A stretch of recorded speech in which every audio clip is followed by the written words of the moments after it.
Switzerland के एक इदारे ने हाल ही में एक रिपोर्ट मुरतब की है जो ऑपरेशन सिंदूर से मुतालिक है, बल्कि वो खास राफेल जिसका टेल नंबर BS-022 है। जी हाँ, वही BS-022 जिसे लेकर पाकिस्तान ने पूरी दुनिया में झूठ फैलाया था। क्योंकि पाकिस्तानी ये इंतहाई मुफाद परस्त कौम और इनको सच बोलने का कोई शौक नहीं, और सबसे ज़्यादा नफरत इनको सच बोलने वाले से और सबसे ज़्यादा नफरत इनको सच सुनने से।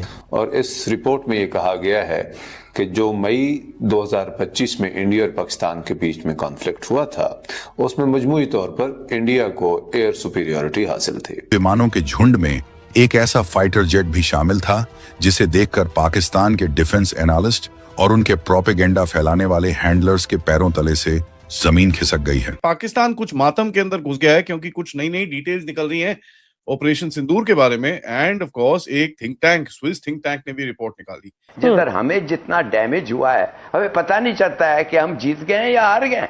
इंडिया ने तो पाकिस्तान में जो हाई वैल्यू टेररिस्ट इंफ्रास्ट्रक्चर है और उससे एसोसिएटेड जो जैश मोहम्मद और लश्कर तैयबा के ठिकाने हैं उन पे हमला किया था, तो इस रिपोर्ट में उसको भी सक्सेस कहा गया। तशवीशनाक खबर आ रही है कि अमेरिका का F-16 जंगी तैयारा गिरकर तबाह हुआ है। क्योंकि इस रिपोर्ट के मुताबिक फिर यह है कि पाकिस्तान का जो एयर डिफेंस सिस्टम है वो काफी वीक हुआ और फिर पाकिस्तान के DGMO को फोन करके सीज फायर की रिक्वेस्ट करना पड़ी।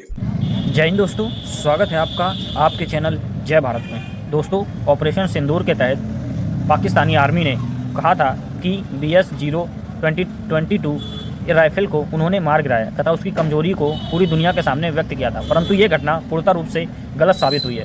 26 जनवरी के गणतंत्र दिवस के उपलक्ष्य में इस परेड में माननीय नरेंद्र मोदी जी की उपस्थिति में राइफल ने भाग लिया तथा भाग लेने के तहत उसने अपनी ताकत को पूरी दुनिया के सामने दिखाया। ये देखकर बाहर की जो मीडिया है वो दंग है और पाकिस्तान के ऊपर थूथू कर रही है, क्योंकि उसकी ताकत और सस्ती देखकर सभी लोग दंग रह गए हैं तथा पाकिस्तान ने जो स्टेटमेंट दी थी वो पूर्णतः रूप से झूठ साबित हुई। तो आप लोग देखिए रिएक्शन, मिलते हैं वीडियो के लास्ट में। राफेल को पूरी दुनिया के सामने गिराने का दावा किया था, उसी फाइटर जेट ने 77 रिपब्लिक डे की परेड में उड़ान भरकर ये बता दिया कि उसमें अभी कितनी आग बाकी है।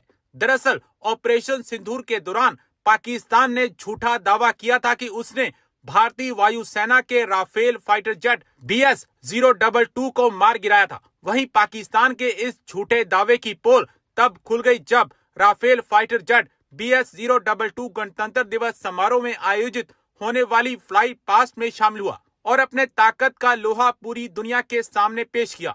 भारतीय वायुसेना द्वारा जारी किए गए एक वीडियो में यह जेट पूरी ताकत से आसमान को चीरता हुआ नजर आया।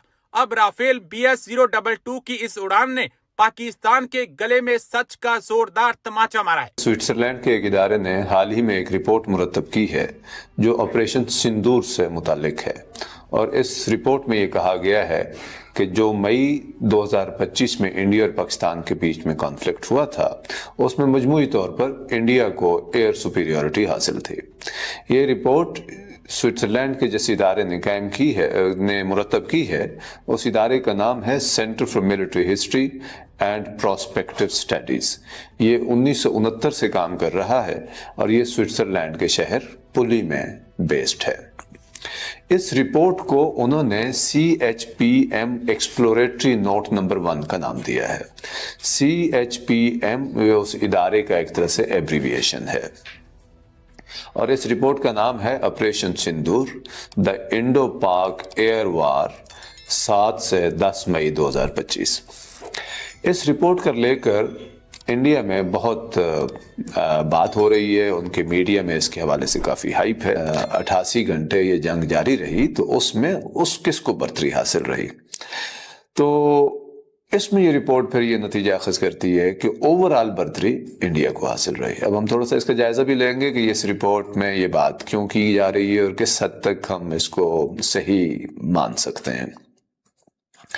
अच्छा, फिर इसमें ये कहा गया कि इंडिया ने तो बाद फिर इंडिया को बर्तरी हासिल हो गई, क्योंकि इस रिपोर्ट के मुताबिक फिर ये है कि पाकिस्तान का जो एयर डिफेंस सिस्टम है वो काफ़ी वीक हुआ और फिर पाकिस्तान के DGMO को फ़ोन करके सीज फायर की रिक्वेस्ट करना पड़ी।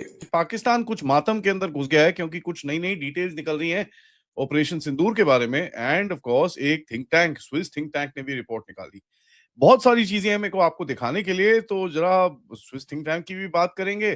कुछ और जो हिट एक मलीर कैंटोनमेंट में जहां पर पाकिस्तानी बोल कुछ नहीं हुआ, उसकी भी कुछ एविडेंस बाहर निकली है, वो भी आपको दिखाएंगे। एंड कुछ और चीजें राफेल के बारे में आपको बताएंगे, जहां पर राफेल राफेल करते थे, अब मेरे भी मुंह पे चढ़ गया वो Rafale Rafale, it is actually the Rafale. Thank you so much.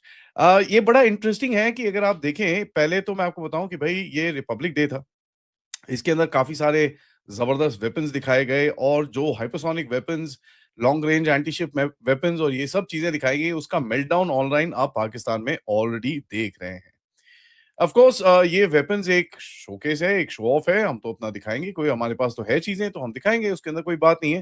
Pakistan में जो हाई वैल्यू टेररिस्ट इंफ्रास्ट्रक्चर है और उससे एसोसिएटेड जो जैश मोहम्मद और लश्कर तैयबा के ठिकाने हैं, उन पे हमला किया था। तो इस रिपोर्ट में उसको भी सक्सेस कहा गया कि इंडिया ने स्टैंड ऑफ वेपन्स यूज किए अपनी टेरिटरी में रहते हुए, और उन्होंने इन पे हमला किया और वहां पे इंफ्रास्ट्रक्चर का नुकसान हुआ। तो ये बात तो पाकिस्तान भी मानता है, लेकिन जगह वही है जहाँ के हवाले से इल्ज़ाम लगता रहा है कि यहाँ से जैश मोहम्मद और लश्कर तैयबा ऑपरेट करते रहे। फिर इंडिया ने जो काउंटर मूव की, तो इंडिया ने उसमें स्टैंड ऑफ वेपन्स यूज़ किए, जिसमें rampage missiles, scalp easy missiles और ब्रह्मोस मिसाइल यूज़ किए गए। और उसमें इस रिपोर्ट के मुताबिक पाकिस्तान में जो रेडार कवरेज थी, या जो हमारे रेडार सिस्टम्स थे पाकिस्तान के, उनको नुकसान पहुंचाया गया, और जो surface to air missile systems थे उनको भी नुकसान पहुंचा, कुछ रनवेज को भी नुकसान पहुंचा, स्पोर्ट फैसिलिटीज़ को नुकसान पहुंचा। और इसकी बुनियाद पे इस रिपोर्ट में ये कहा गया है, चूँकि ये आखिर में इंडिया ने जो इस तरह के स्टैंड ऑफ वेपन्स यूज़ किए, मिसाइल्स फायर किए, ब्रह्मोस फायर किए, तो उसके but a really well done show by the Indian arm forces. चलिए, सबसे पहले मैं आपको एक चीज दिखाऊं कि जो स्विस एक थिंक टैंक है वो क्या कहता है, क्योंकि देखिए ये जो स्विस थिंक टैंक है, it is called CHPM, centre the history the prospective military, it's French. तो ये स्विस थिंक टैंक ने इंडिया पाकिस्तान एयर वॉर के ऊपर एक पूरी रिपोर्ट लिखी है। इस रिपोर्ट को खैर पूरा तो पढ़ना आप सबके लिए मुश्किल होगा, तो मैंने सोचा कि भैया थोड़ा सा एक जूस निकाल के आपके सामने रखा जाए। इंटरेस्टिंग चीजें हैं, कई प्रोपेगेंडा भी है, कुछ रियलिटीज भी हैं इसके अंदर, तो जरा we'll have to decipher the truth from the chaff, and that's something that we do on this channel.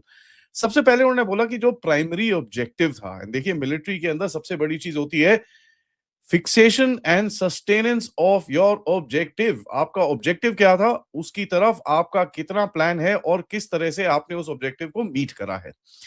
तो यहां पर ये बोलते हैं भैया जो प्राइमरी ऑब्जेक्टिव था इंडिया का, वो उसने पूरी तरह से मीट करा है। As a matter of fact, एक डॉक्ट्रिनल पिवट, टेरर इंफ्रास्ट्रक्चर जो इक्विवेलेंट करा है उन्होंने स्टेट बैंक टारगेट को, ये पूरी तरह से जो एक डॉक्ट्रिन शिफ्ट हुई है भारत की, that is now being established, and ये चीज काफी लोग मान भी रहे हैं।